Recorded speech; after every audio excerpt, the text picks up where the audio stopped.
Hello. This video is extremely improvised, and I'll make it as quick as possible. I've had Judy which is my car, for the past 15 months, I believe, getting into 60. This is like the title says, a Toyota first generation Rav4 from 1997.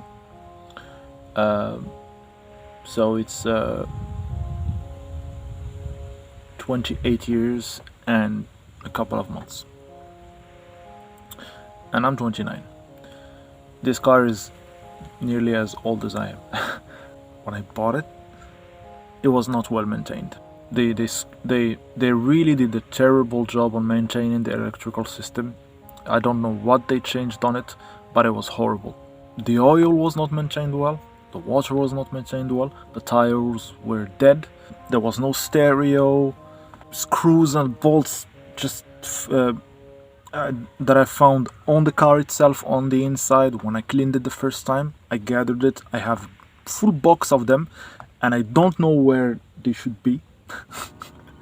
So there's a lot of loose things in the car, yet it never failed me. The radiator was full of junk, so it was, I don't know when was the last time it was cleaned, but I did the mistake of not cleaning it myself when I got the car. I'd always write down things that I noticed that I need to check, and I wrote it down, but by mistake I deleted it, and I never remember it until one day I had an issue on the highway. Besides this, all the repairs I've done, I've a notebook, and in 15 months I've only filled out a few pages, and that's not just repairs, of course. That's when I put fuel on the car, when I clean it, anything I do on the car, I note it. I've never had a failure. This is an extremely reliable car. Even when people don't take care of it, don't give it love, it still stands. It still goes, and it gives me a huge stupid smile every time I see it cracking 120 kilometers per hour on the highway, and I'm like, I don't get it. I just don't get it. But in a way I do. It's a Toyota. So I bought the car for 20,000 dirhams. I think that's around 2,500 euros, something like that.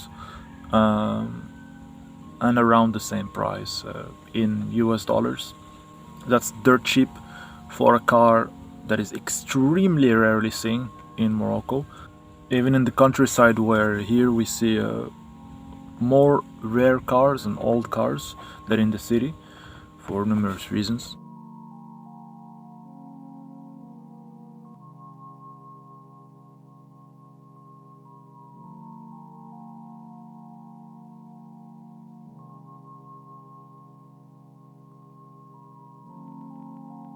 It's extremely reliable. All the repairs, except the electrical system that I mentioned, all the repairs were super quick, couple of hours maximum, and each repair I do on it, I feel it when driving. The time and the money you invested, you receive it back. You really do feel it. One more thing, it's not an extremely primitive car, and it's not an extremely modern car, so it's right in the middle. It has all the necessary stuff like AC, like convenient stuff like electrical windows, you could install your modern stereo in it. Even the mirrors, the side mirrors are electrical, they're not manual. The windows are huge. It is a 4x4, so you have a button when you need it. And things don't break down. There's two reasons. There's not a whole lot of gadgets, and the gadgets that it has, they're reliable, they're good quality, they're well built, so they're not gonna keep breaking down. So my conclusion is, if you need a reliable car, if you don't have a lot of money to buy a modern car, if you like how old cars look and drive and all that, at the same time, if you have a little bit of patience to keep it maintained, this is the car for you. It's perfect. Is it worth it in 2024? If you find it in a decent condition, at least a decent condition, don't take it in a bad condition. That's a no-no for any car, really, to be honest. But if you find it in a decent condition or a good condition, go for it. Thank you for watching, and I hope this video was informative. Cheers. Although it was super messy, but it was completely improvised in a small forest I just found by accident. Cheers.